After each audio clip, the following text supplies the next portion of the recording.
Rebecca. The Maasai Changemaker is inspired by the true story of a young girl in Kenya who was alarmed by the signs of climate change in her community.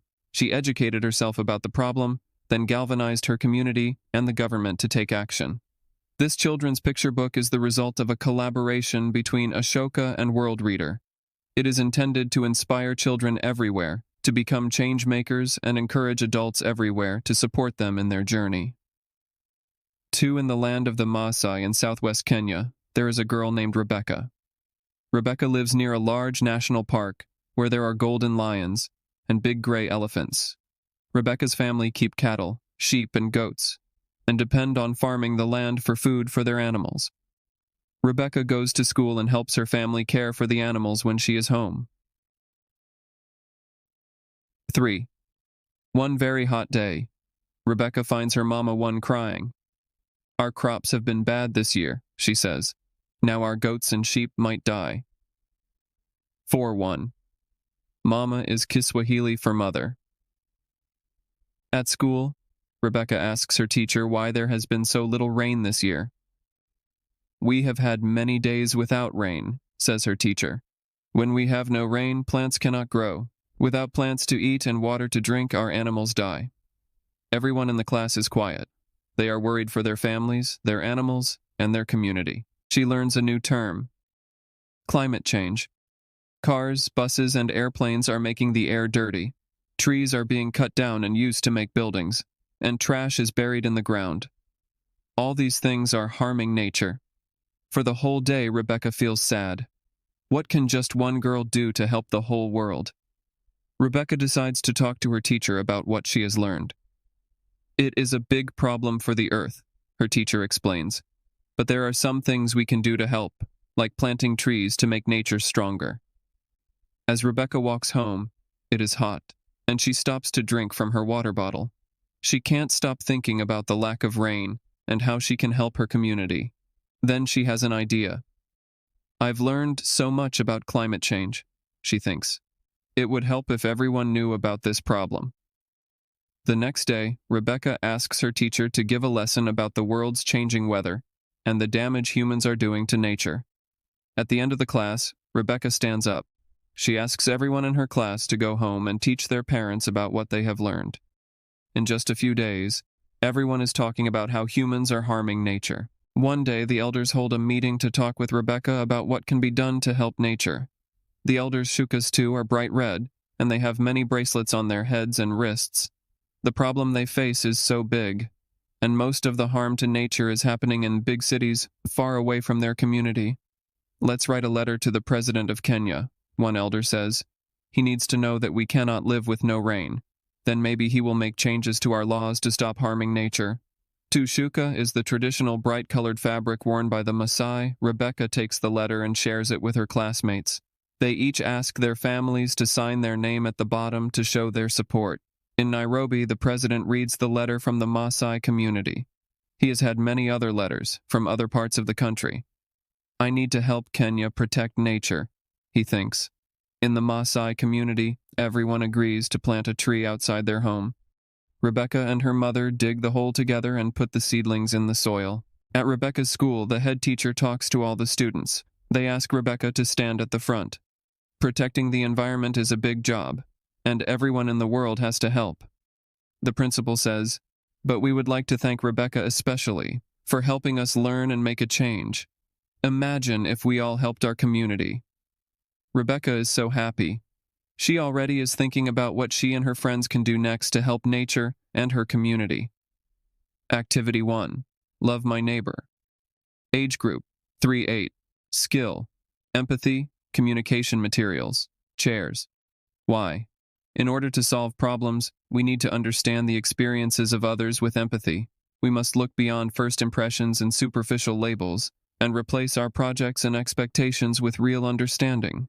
It is important for us to feel connected to one another and feel valued. How? The following game is a great way to uncover shared experiences among students, to deepen understanding of one another's background and interests, and to reinforce a sense of community. This game can be played in a classroom or at home. 1. Setup. Before starting the game, Set up chairs in a circle facing each other. Make sure everyone understands that everyone will get a turn and that they need to be careful in racing for the seats. Invite everyone to sit in the chairs around the circle. 2. Play game. Play begins when the designated player, standing in the middle of the circle, makes a statement that is true about him or herself. For example, I love my neighbor who has a little brother. Everyone seated for whom this statement is true must stand and move to a chair not directly next to them. The person in the middle is also looking for a chair, thus leaving one participant without a chair. That person moves to the middle and continues the game by making a statement that is true about him or herself. For example, I love my neighbor who speaks Spanish, or I love my neighbor who loves to play soccer. The game continues so that everyone gets at least one turn to make a statement. 3. Reflect. Talk about your experience in the game. What did you learn about the other people? Were you surprised when people jumped up for certain prompts? How did it feel to be up there alone? How did it feel when you discovered others shared your experience? 15. Activity. 2. Hope is all around me. Age group, 5 to 12. Skill, empathy, confidence materials, paper and pencil or camera. Why? Many times we forget to appreciate the little things that surround us and give our lives meaning. Changemakers don't only spot problems, but they see opportunity. Changemakers are driven by hope, not fear or anger. How? This week-long challenge is to look for 5 things that bring you joy each day. By doing this, you will begin to see the immense potential that surrounds you, as well as the immense potential within yourself. Every day, write down, draw, or take a photo of something that brings you joy. Think about what makes you smile. Does this thing make others smile? Why do you feel joy? For example, every Friday you and your friends pick up a snack on the way home from school. It is a fun way to see all of your friends and enjoy a delicious treat. Take a photo of your friends with your snacks. End of the week, reflection talk with a friend or family member. Share with them everything that brought you joy. What did you learn about yourself and your community? Activity 3. Feel, imagine, do, share. Age group 5 to 15. Skill.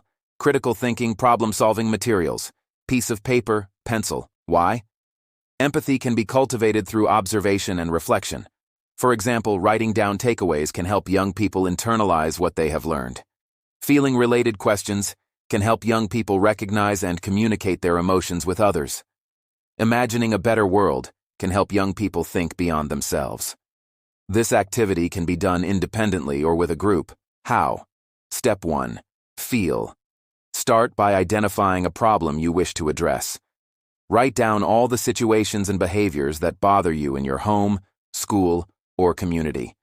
After writing down several problems, ask the following questions. What seems to be the problem? What patterns do you see? How do these problems make you feel? How does this problem make others feel? Repeat this activity each day for a week. Step 2.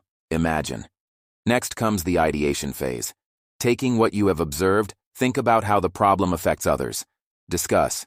Who did you see as the people involved in the experience? What stands out to you? Why? 17. Now it's time to brainstorm a solution. The more ideas, the better. There is no judgment in brainstorming. Write down ideas as they come. Discuss. How can we fix this problem? What can we do differently? What are different ways we can combine certain ideas to make them even better? Step 3. Do. Review all of your ideas. Circle or vote on your favorite ideas.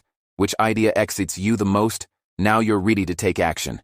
Here you're aiming for an idea that is easy to implement, not an idea that is perfect. Try implementing your idea and focus on the end user rather than the product. Think through the following. 1. What does it look like? 2. What does it feel like? 3. How does it work? Step 4. Share. Share with others your solution.